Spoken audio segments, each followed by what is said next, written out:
Hello दोस्तों, स्वागत है हम सभी का हमारे इस यूट्यूब चैनल पर। आज की इस वीडियो में मैं बात करने वाला हूं कि अगर आप भी पाटलिपुत्रा यूनिवर्सिटी से बीए, बीएससी या बीकॉम करना चाहते हैं सेशन 26 से 30 में, तो पाटलिपुत्रा यूनिवर्सिटी के द्वारा ऑनलाइन एडमिशन की प्रक्रिया शुरू कर दी गई है। आइए इस वीडियो में मैं आपको स्टेप बाय स्टेप समझाता हूँ कि किस तरह से आपको फॉर्म अप्लाई करना है ताकि आपसे फॉर्म भरने में कोई मिस्टेक ना हो। चलिए बिना देरी के आज की इस वीडियो को हम शुरू करते हैं। तो इसके लिए सबसे पहले आपको अपने कंप्यूटर या लैपटॉप को ओपन करना है और उसमें आपको क्रोम ब्राउजर को ओपन करके आपको सर्च करना है पाटलिपुत्रा यूनिवर्सिटी।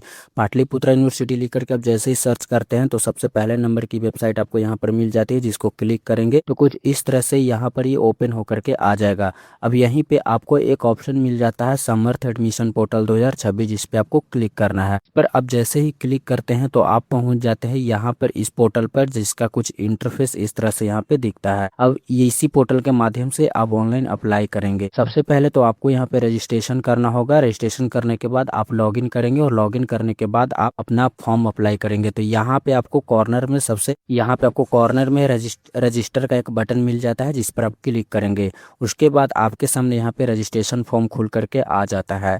अब सबसे पहले तो यहाँ पे अपना नाम बताएंगे, जो भी आपके मार्कशीट पर नाम होगा 10th क्लास के, उसके अनुसार यहाँ पे अपना नाम डालेंगे।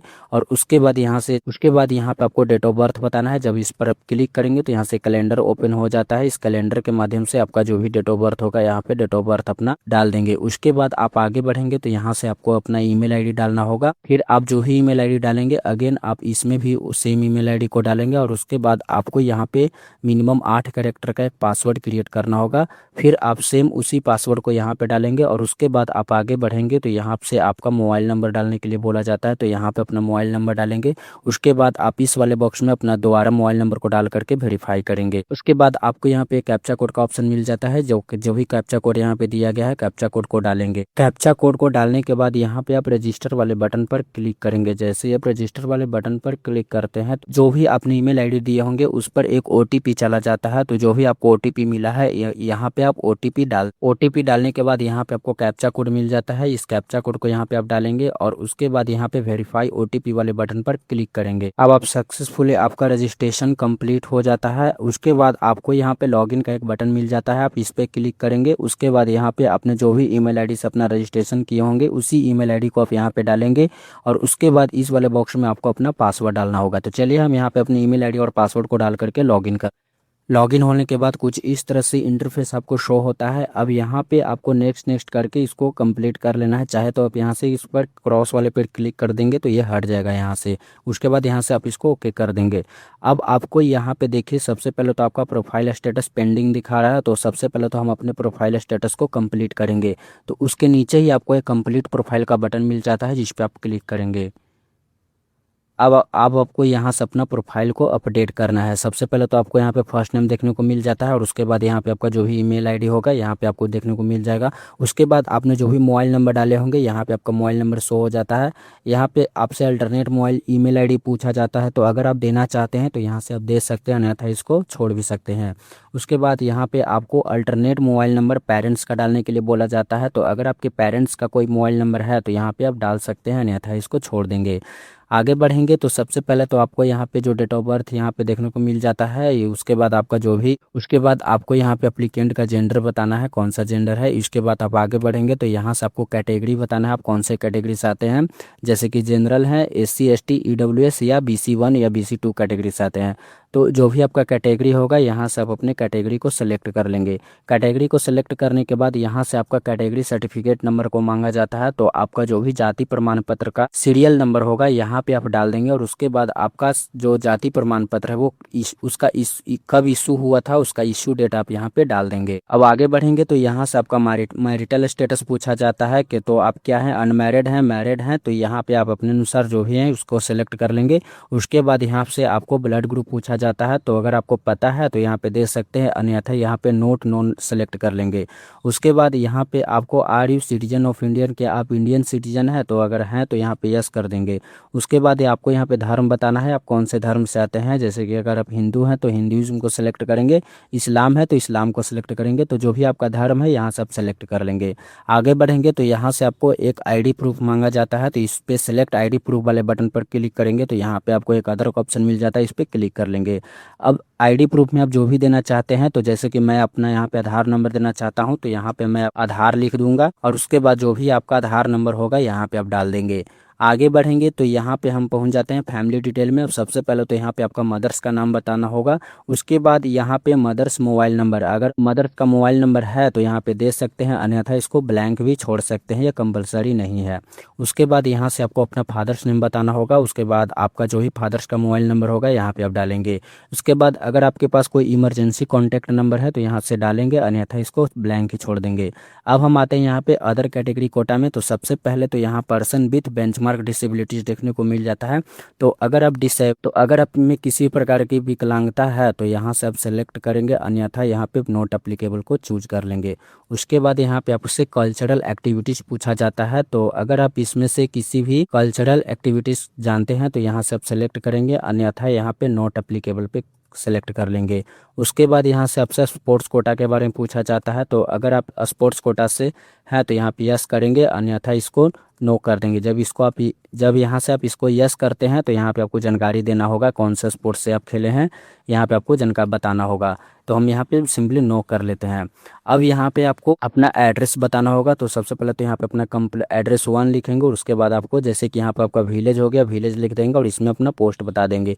अब यहाँ पे आपको अपना कंट्री बताना होगा, कौन से कंट्री से आते हैं। तो जैसे कि अगर आप इंडिया से हैं तो यहाँ पे अपने इंडिया को सेलेक्ट कर लेंगे। तो यहीं पे आपको कहीं पे इंडिया लिखा हुआ मिल जाएगा। तो हमने यहाँ पे इंडिया सेलेक्ट कर लिया। इसके बाद आपको यहाँ पे अपना स्टेट सेलेक्ट करना होता है। तो जो भी स्टेट से आप आते हैं यहाँ पे अपना स्टेट सेलेक्ट कर लेंगे।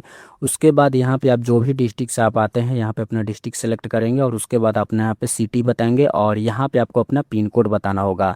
अगर आपका परमानेंट एड्रेस और कोरस्पोंडेंस एड्रेस दोनों सेम है तो यहाँ पे इस वाले चेक बॉक्स पे टिक कर देंगे, तो आपको सेम दोनों कॉपी हो जाता है। उसके बाद आपको सभी जानकारी को फिल करने के बाद यहाँ पे आपको सेव डिटेल वाले बटन पर क्लिक करना है। उसके बाद यहाँ से आप ओके करेंगे।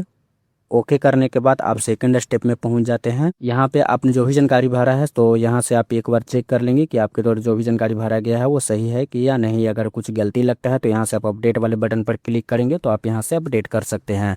तो मेरा सभी जानकारी यहाँ पे सही है, तो मैं नीचे जाता हूँ और यहाँ पे प्रोसीड टू नेक्स्ट वाले बटन पर क्लिक करता हूँ। उसके बाद आप सेकंड स्टेप पे पहुंच जाते हैं। यहाँ से आपको अदर डिटेल बताना होगा।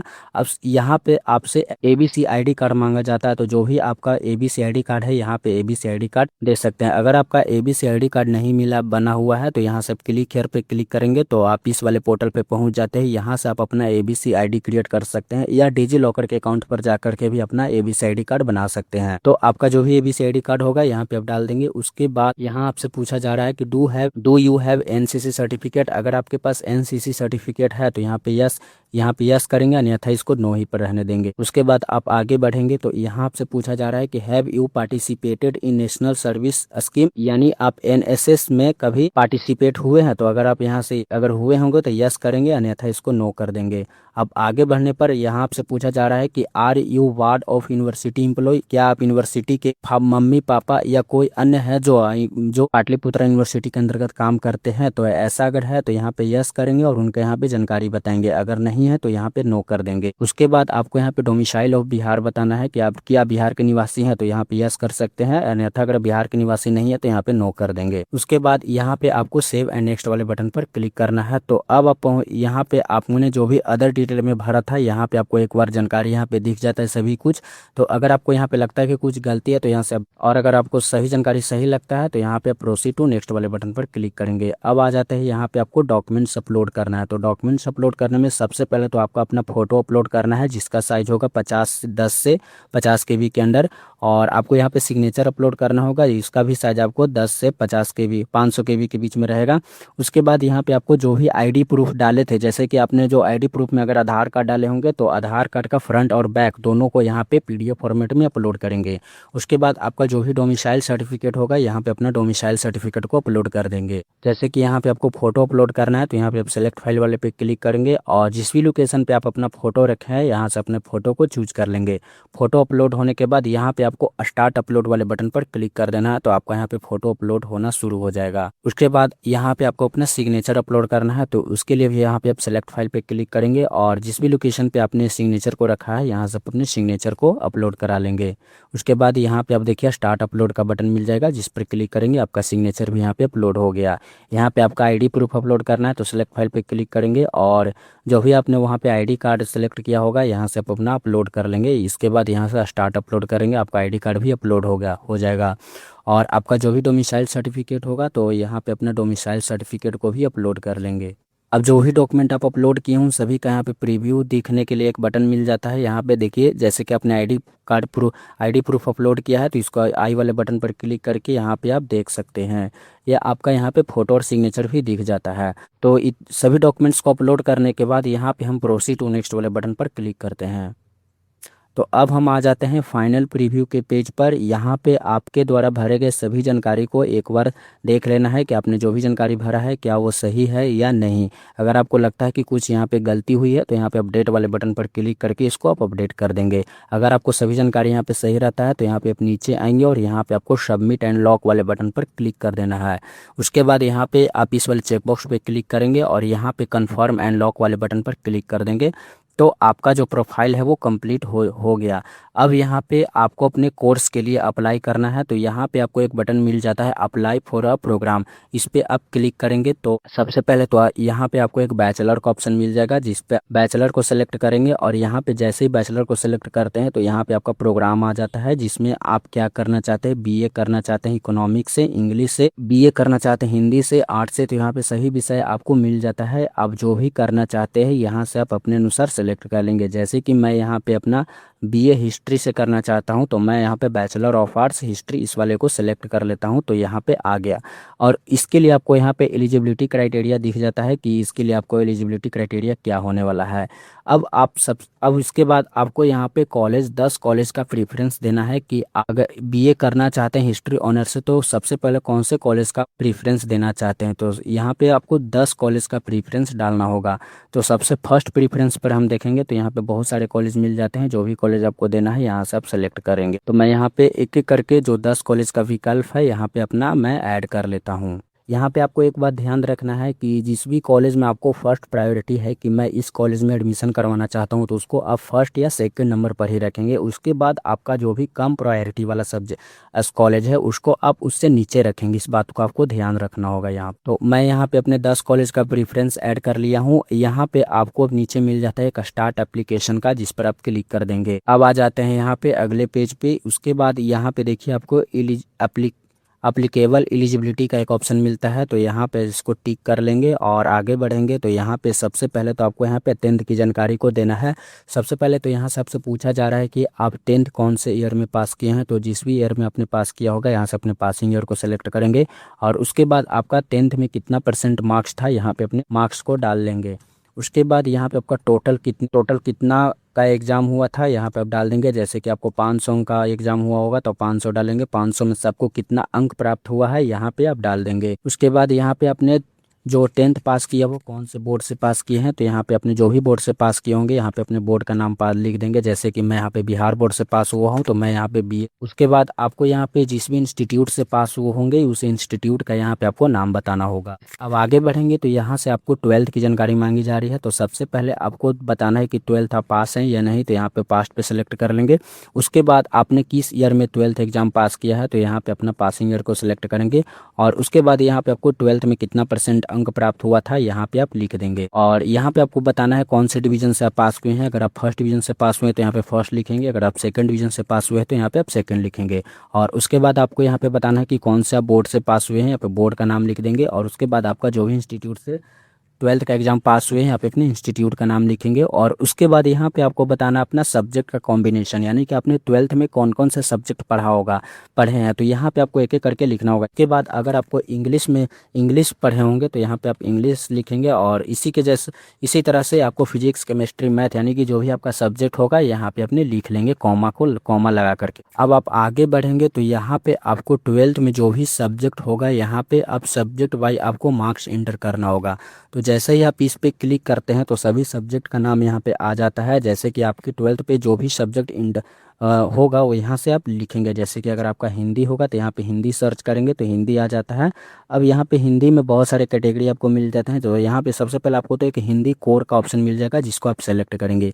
यहाँ से आपको बताना है कि आपका हिंदी कितना अंक का आपका हिंदी था। तो यहाँ पे 100 मार्क्स का होगा तो यहाँ पे 100 मार्क्स लिखेंगे। इसमें से आपको कितना अंक प्राप्त हुआ है तो यहाँ पे आप लिख देंगे। जैसे कि मेरा 65 अंक प्राप्त हुआ है तो यहाँ पे मैं 65 लिख देता हूँ।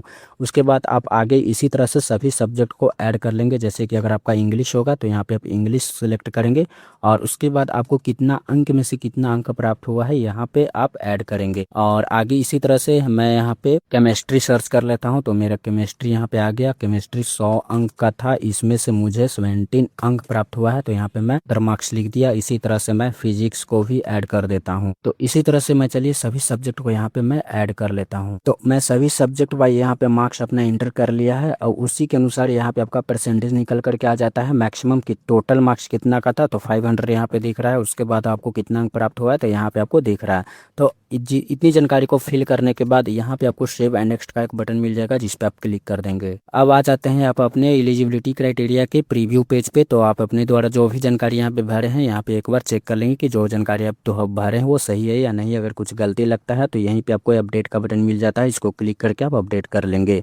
तो मेरा सभी जानकारी सही है तो यहाँ पे मैं नेक्स्ट वाले बटन पर क्लिक करता हूँ। अब यहाँ पे सबसे पहले तो आपको यहाँ पे अब डॉक्यूमेंट अपलोड करने के लिए आ जाता है। तो ऑलरेडी हमने इतने सारे जो फोटो सिग्नेचर और आईडी प्रूफ था वो हमने पहले ही अपलोड कर लिया था। बाकी हमें यहाँ पे 10th का मार्कशीट अपलोड करना होगा। यहाँ पे आपको बोथ मार्कशीट एंड सर्टिफिकेट दोनों अपलोड करना होगा, यानी कि अलग अलग PDF को बना करके। और उसके बाद यहाँ पे आपको 12th का मार्कशीट और सर्टिफिकेट दोनों ही अपलोड करना होगा। तो देखिए, अगर आप 2026 में 12th एग्जाम पास किए होंगे तो अभी आपके पास 12th का जो मार्कशीट और सर्टिफिकेट नहीं मिला होगा, तो उस स्थिति में आप जो नेट से डाउनलोड किए होंगे मार्कशीट, उसी को यहाँ पे आप अपलोड कर लेंगे। तो यहाँ पे आप अपने मार्कशीट और सर्टिफिकेट दोनों को एक PDF में मर्ज करेंगे और उसको यहाँ पे आप अपलोड कर देंगे। तो चलिए मैं यहाँ पे उस अपलोड करने के लिए यहाँ पे सेलेक्ट फाइल वाले बटन पर क्लिक करेंगे और जिस भी लोकेशन पे आप अपने सर्टिफिकेट डॉक्यूमेंट्स को रखें यहाँ से आप अपलोड कर लेंगे। यहाँ पे आपको स्टार्ट अपलोड का बटन मिलता है, इस पर क्लिक करेंगे तो आपका डॉक्यूमेंट यहाँ पे अपलोड हो जाता है। उसी तरह से यहाँ पे अपने 12th का भी डॉक्यूमेंट्स अपलोड करेंगे। तो यहाँ पे सेलेक्ट फाइल पे क्लिक करेंगे और जो भी आपका 12th का डॉक्यूमेंट्स होगा मार्कशीट और सर्टिफिकेट यहाँ पे चूज कर लेंगे और उसको यहाँ से स्टार्ट अपलोड कर देंगे तो आपका डॉक्यूमेंट्स यहाँ पे अपलोड हो जाएगा। बाकी अगर आप देखना चाहते हैं तो यहीं पे आपको एक आई का सिंबल मिल जाता है, इस पर आप क्लिक करेंगे तो आपका डॉक्यूमेंट्स यहाँ पे जो अपलोड हुआ होगा यहाँ पे आपको दिख जाएगा। उसके बाद यहाँ पे सभी डॉक्यूमेंट्स अपलोड होने के बाद यहाँ पे हम सेव एंड नेक्स्ट वाले बटन पर क्लिक करते हैं। अब आप आ जाते हैं यहाँ पे अपने प्रीव्यू पेज पर। यहाँ पे आपको सभी जानकारी शो कर जाता है कि आपने जो जानकारी भरा है ये आपको एक बार मिलान कर लेना है कि आपको सही जानकारी जो भरे हैं वो सही है या नहीं। उसके बाद आपको यहाँ पे पे एंड सभी जानकारी सही रहने के बाद यहाँ पे आपको पे एंड सबमिट वाले बटन पर क्लिक करना है। इस तरह से आप आ जाते हैं यहाँ पे पेमेंट पेज पे। तो आपके कैटेगरी के अनुसार जो भी पेमेंट लग रहा होगा यहाँ पे आपको दिख जाएगा। उसके बाद यहाँ पे आप नीचे देखेंगे तो यहाँ पे सभी टिक बॉक्स पे आपको चेक कर देना है। चेक करके आपको ये बताना हो कि आपने जो जानकारी यहाँ पे दिया वो सही है या नहीं। उसके बाद यहाँ पे आप देखिए SBI SDK का एक बटन मिल जाता है, इस पे आप क्लिक कर देंगे। अब यहाँ पे आप आ जाते हैं पेमेंट पेज वाले पर, पेमेंट पेज पे। तो यहाँ पे आपको दो पेमेंट माध्यम मिल जाते हैं पेमेंट करने के लिए। पहला है UPI और दूसरा है कार्ड। तो अगर आप UPI से करना चाहते हैं तो आप UPI से भी कर सकते हैं। उसके लिए यहाँ पे आपको एक QR कोड मिल जाता है, इस जनरेट QR कोड वाले बटन पर क्लिक करेंगे तो आपके सामने यहाँ पे QR कोड आ जाएगा, इसको आप स्कैन करके पेमेंट कर लेंगे। या आप UPI ID को डाल करना चाहते हैं पेमेंट तो यहाँ पे अपना UPI डालेंगे और गूगल पे, फ़ोन पे, पेटीएम किसी भी ऐप से आप अपना पेमेंट कंप्लीट करेंगे। अगर आपके पास UPI नहीं है तो यहाँ पे अपने कार्ड से भी ऑप्शन पे कर सकते हैं। यहाँ पे अपना डेबिट कार्ड या क्रेडिट कार्ड का नंबर लिखेंगे। यहाँ पे कार्ड का नंबर हो गया, कार्ड होल्डर नेम और उसका एक्सपायरी डेट और CVV नंबर को डालेंगे और उसके बाद यहाँ पे पे नाउ कर देंगे। तो जैसे ही आपका पेमेंट सक्सेसफुल कंप्लीट हो जाता है तो आपको एक निकल जाएगा, जिसको आप डाउनलोड करके सुरक्षित रख लेंगे। उसके बाद आपको इंतज़ार करना होगा इसका मेरिट लिस्ट आने का। तो जब भी आपको मेरिट लिस्ट आएगा तो वहाँ से आप चेक कर पाएंगे। तो आपको यह वीडियो कैसा लगा? तो अगर आपको यह वीडियो अच्छा लगा है तो वीडियो को लाइक करिएगा और चैनल पर नए आए हैं तो चैनल को सब्सक्राइब कर लीजिएगा। तो चलिए मिलते हैं एक और नए वीडियो में एक और नई जानकारी के साथ।